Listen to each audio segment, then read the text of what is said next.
Both George W. Bush and Barack Obama have declared that Islam is a religion of peace. Anjem Choudary begs to differ. You can't say that Islam is a religion of peace, because Islam, it does not mean peace. Islam means Islam submission. So the Muslim is the one who submits. You know, there's a place for violence in Islam. There's a place for jihad in Islam. Choudary is the leader of Islam for UK, a group recently banned in Britain under the country's counter-terrorism laws. He wants Islamic Sharia law to rule the United Kingdom and is working to make that dream a reality.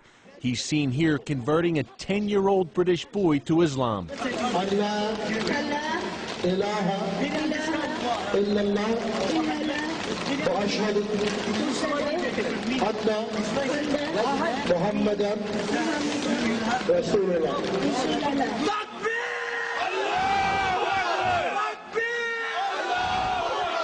Islamic radicals in the United States are usually pretty savvy. They wear suits and ties. They speak, at least publicly, in moderate tones. But here in London, it's often a different story. Anjem Choudary has praised the 9/11 hijackers and called for the execution of Pope Benedict. Choudary told CBN News his group is a non-violent political and ideological movement that resides in the UK under a covenant of security. Yet he openly praises violent jihad. The Quran is full of, jihad is the most talked about duty in the Quran after Tawheed, belief. Nothing else is mentioned more than the topic of fighting. Several former members of Chowdary's group have been arrested on terrorism charges. A very significant number of former Al-Muhajirun people who are involved in terrorist plots against this country. A number of people have actually gone to Afghanistan, joined the Taliban, and died fighting for the Taliban. Choudary refuses to condemn acts of terror, including 9/11 and the July 7, 2005 London bombings, which killed 52 people. What were your thoughts on the 7/7 bombings? Did you condemn them? Did you support them? For the people who carried it out, it was legitimate. If you look at the will of Muhammad Siddiq Khan and Shuja'at Tanveer, they will justify it, and they will bring many verses from the Quran and many statements to say that that's the Islamic argument. And it's a difficult Islamic argument to refute, and there are many scholars who support that argument as well. Choudary says his group is merely following core Islamic teachings. He says Islam is much more than a religion. This particular belief is more than just a religion.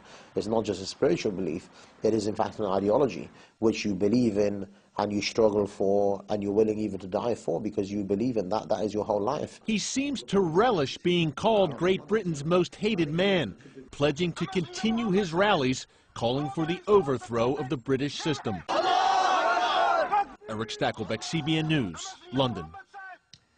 Eric is with us now. And Eric, how does Chowdary's opinions, or how do his opinions differ from what would be considered the more moderate Muslim? Well, Pat, one word: honesty. Anjem Choudary tells you exactly what he thinks, exactly what he feels.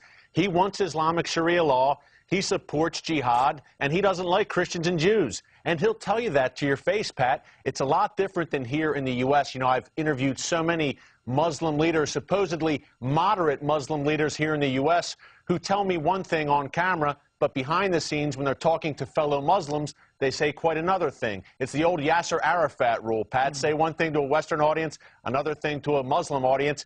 I think our viewers should consider this interview with Anjem Choudary an education. He is telling you exactly what they really believe, and we need to prepare for it. How do you think George Bush and our current president got so snookered? Maybe our president isn't snookered. Maybe he's a crypto-Muslim. I don't know. What do you think? You know, Pat, it's tough to say. I think honestly, there's just an ignorance about Islam. If you look back to the Cold War, you look back to the 1980s, Ronald Reagan was a guy who devoured everything he could get his hands on about communism, Marxism, Stalinism, the Soviet Union. He knew the enemy. I think our political leaders today, Pat, on both sides of the aisle are completely ignorant about Islam. We had a Democratic leader just 3 years ago who didn't know the difference between Shia and Sunni. And this was a guy sitting on an Intel committee, Pat. So there's ignorance across the board. And the reality here, Pat, let's face it, it's difficult to accept. It's not a pleasant reality that Islam it has a violent streak. It's much easier to sugarcoat it and say, hey, Islam is a religion of peace. We can reason with these people. No. I sat down with Anjem Choudary for over an hour there in London, Pat, and I'll tell you, you can't reason with him. He's not going to budge from this belief, and that belief is jihad. What do you think about political correctness? Have the American people been so seduced by political correctness that they refuse it? We won't even mention Islam now in official proclamations. Political correctness, Pat, could end up being the death of us. I think political correctness right now is killing Europe. The reluctance, once again, to identify not only the enemy, but what the enemy believes. This is what they believe. And, Pat, as Choudary said, they're getting this from the Quran. They're getting it from the Hadith. I wish it wasn't so, but it is. And it's been in there for 1,500 years, and to them, this is unchanging. It can't be changed. What we need is some Muslims. We can't do it. Some Muslims have to step up, look at the Quran, and say, hey, we have to bring this up to date to the 21st century. It's not the 7th century anymore. We need to bring it into the modern day. We need to strike these verses about jihad and try to translate in a way that it doesn't apply to the present day. That's a very, very tall order, Pat. As you know, that's what we need. I don't know that we'll get it. Eric, I don't think we will either, but it looks like this violent confrontation is coming up all around the world, and there's no escaping. We've just got to be strong and fight these things where we can. But Eric Stakelbeck, great work. Keep it up. We appreciate you, brother. Thank you, Pat.